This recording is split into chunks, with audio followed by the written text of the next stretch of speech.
faz parte da história do país de maneira trágica, né? Que é o pastor Marco Feliciano, que na minha opinião, a história pessoal dele é mais bonita do que a do Silas Malafaia. Porque o Marco Feliciano é aquele filho não programado, um filho que seria hoje chamado filho bastardo. O pai dele pegou a empregada, um homem bem mais velho, e aí nasceu o Marco Feliciano. Mas aquele menino apanhou, aos 13 anos já era viciado em tudo quanto é coisa, de acordo com as histórias que ele conta, lá na Vila Tatu, em Orlândia, São Paulo, papapá. E aí Deus vai e usa uma velhinha no meio de um culto de oração dessa mulher de Deus e fala: meu servo, vai chegar um dia onde você vai ser ouvido ao mesmo tempo, no norte, no sul, no leste, no oeste. Aí o presbítero falou assim: cala a boca, mulher. Deus é onipresente, só Deus, você está falando besteira aqui. Aí a velhinha ficou sem entender o que Deus estava falando. E aí um dia em público ele mesmo contou isso. Então, gente, na verdade você estava falando era de tecnologia e o pastor achou que Deus estava, o presbítero achou que Deus estava, que nem era Deus, que ele era uma blasfêmia. Porque naquela hora que ele falou aquilo, precisamente no ano de 2004 até 2006, o Marco Feliciano era disputado pelas locadoras no norte, no sul, no leste, no oeste, e muitos de nós aqui já vimos muitos DVDs dele. Alguns, inclusive, que eram clássicos, né, como O Dia da Aprovação, não sei se alguém já ouviu isso. E aí, daquele jeitinho pessoal dele, esse negócio todo, tinha uma palavra de Deus ali, que um público ouvia. Mas você via que, junto com aquilo, olha o Jeroboão, junto com aquele cara que foi o primeiro não pastor a pregar nos Gideões Internacionais, nos Gideões Missionários da última hora, melhor dizendo, no meio daquilo tudo, ele se deixa levar por conchavos humanos, né? Porque tem um pastor americano que eu conheço, antes do Marco Feliciano aparecer, olhava para a Sônia e falava assim: Sônia, esse pastor aí não rola. Mas aí, como ninguém do Brasil consagrava o Marco Feliciano, já com ciúme da popularidade dele sem ele ser pastor, ele foi nos Estados Unidos e o tal do pastor consagrou ele lá. Aí ele voltou de lá com uma carteirinha de pastor. Aí depois ele fez um curso de doutor em divindades, porque ele já não aguentava mais ficar sendo chamado de menino bobo que não sabia de nada. Então, agora ele tem uma divindade para esfregar na cara de quem fala mal dele, porque todo baixinho é invocado, ele é um baixinho invocado, ele fala isso. Ele fala isso. Né? Então, como eu sou baixinho invocado, e aí ele foi se tornando um exímio contador de história. Era legal ouvir as pregações dele, porque tinha um carisma que você viu que foi dado por Deus para fazer um texto bíblico como esse que eu estou dizendo para vocês, fica muito mais interessante de ouvir. E aí as pessoas ouviam aquilo e elas contribuíam, e elas contribuíam com a pregação, e elas contribuíam comprando DVD, e ele foi um campeão de DVD. E o Silas Malafaia ficou com inveja, porque o Marco Feliciano vendia DVD pelo mérito mesmo, que eram pregações bem feitas que as pessoas queriam comprar. O Malafaia botava o camelô para vender os DVDs dele. Né? Aí depois que as pessoas engoliam goela abaixo, ele é meio chato para ter razão, essas gays aiadas aí. Aí eu ainda tenho muitos sonhos por causa dos gays. Né? Só que no meio disso tudo, duas coisas o Feliciano foi fazendo que eu fiquei assim: meu Deus, tem misericórdia de nós. Porque um homem que era convidado pelo mundo inteiro para pregar, porque aí Deus disse que ele ia fazer isso, e ele não era pastor, ele estava dando rasteira em sogro nenhum, não estava fazendo nada. Do nada, Deus deu a ele um nome. Aí, o que ele faz? Ele começa a estabelecer uma cota mínima. Eu estou falando do ano de 2006. Um pastor amigo nosso, já em 2006, contava que o Marco Feliciano cobrava para pregar por hora R$6.000. E aí ele contratou um marqueteiro. Quando o homem de Deus contrata um marqueteiro, você já sabe, né? Contratou Satanás. Aí o marqueteiro discute: não, porque você tem um nome e tudo que fala a seu respeito vai gerar outras questões, então é isso aí, R$6.000 por hora. Aí você viu que tanto de igrejinha querendo ter aquele homem que recebeu um carisma de Deus por R$6.000 na sua igrejinha. Só que ele sabe que aquilo que ele tem é dom de Deus. E dom de Deus é uma coisa difícil, eu vivo isso. Dom de Deus te deixa muito inseguro. Porque você está falando por um público que você sabe que nem sempre está interessado naquilo que você está falando. O dinheiro não entra sempre, você tem que contar todo dia com aquela historinha das aves dos céus. E você está vivendo todo dia na beira do abismo, tendo que confiar na mão de Deus mesmo.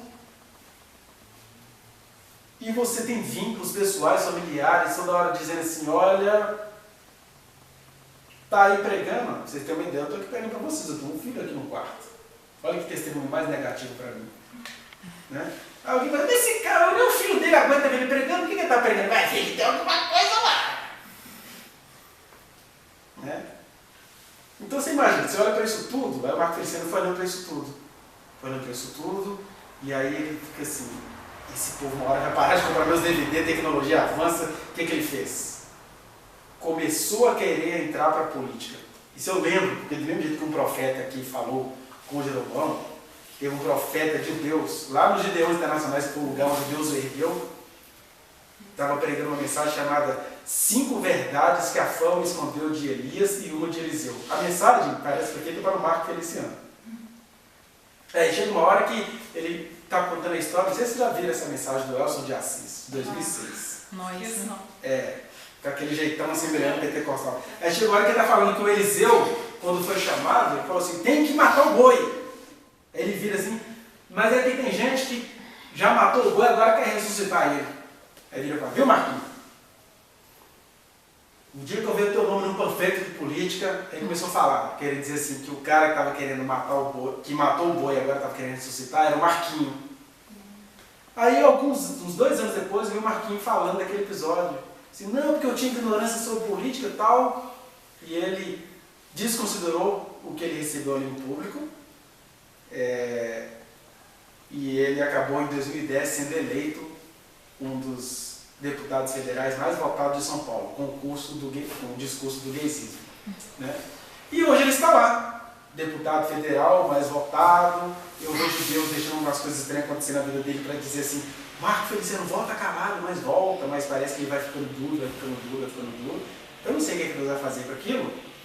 O que eu sei é que ele é um dos caras que, mais até do que o Silas Malafaia, ele teve um chamado de Deus para estar dependente de Deus. Mas ele se lançou na política. Ah, mas porque você acha errado o crente estar na política? Não. E tem um exemplo para citar para vocês. A Marina Silva é uma crente que não tem nenhum erro em ela estar na política. Por quê? É só aquilo que ela é. Ela é uma pedagoga, historiadora, se eu não me engano. Não tem funções eclesiásticas nenhuma, de sentido de ser pastora, pregadora, essas coisas todas. Ela é uma cidadã que teme a Deus e acerca das coisas você até vai vendo. Eu não sei se ela vai se tornar presidente, mas que ela é um ícone de Deus ali na política. Porque ela só é uma crente, mas ela não leva nada da fé dela para a política. Igual o pessoal na época espalhou uma campanha que ela orava antes de ir para o Congresso, essas coisas. Gente, na individualidade, a Marina Silva ora antes de ir para o Congresso, tanto quanto o Michel Temer fala com as divindades maçônicas lá dele. Né? E ninguém acha que isso é demais, mas a Marina não pode orar. Isso são coisas. Eu oro, pelo amor de Deus, como é que vai ser da minha vida sem oração? Né? Mas eles vêm com esses negócios para poder contrariar. Mas ela, por exemplo, nunca usou da fama de pastora dela, que ela nem é pastora, se ela fosse, ela nunca usou disso para ser política, ela é uma política pura. Já o Feliciano, não, ele teve uns 200 mil votos por causa do afeto que ele teve como pregador, que Deus deu para ele ser pregador. Aí o que ele faz? Nem deu milagre. Né? O Silas Malafaia falou na entrevista, eu nunca vou me candidatar à política, não precisa, ele tem um irmão que está lá só para fazer os conchavos para ele. Né? Então você vai ver o que eu estou dizendo aqui, que você tem o tempo inteiro 2 questões para olhar aí. E nós vimos isso de maneira ampla no sentido bíblico. Jeroboão, ele era fruto de uma história mais ampla de Israel. Ele foi colocado ali para que na fidelidade dele a Deus, ele continuasse as misericórdias de Deus para as 10 tribos do norte.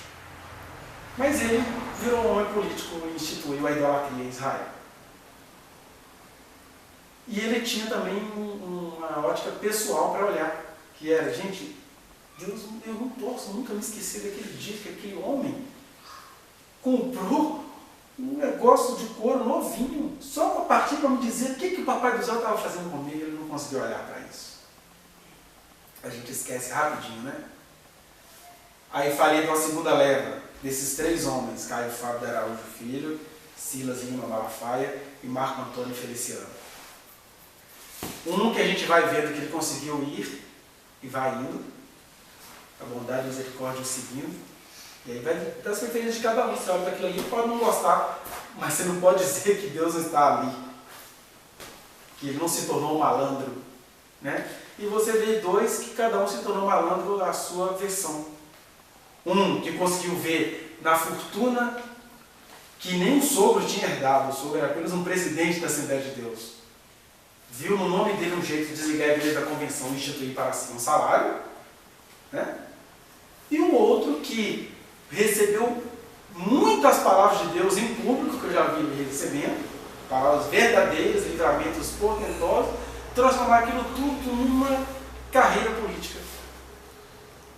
Né? E aí, o que Deus vai fazer com isso a gente não sabe. O que a gente sabe é o que nós não devemos fazer com isso.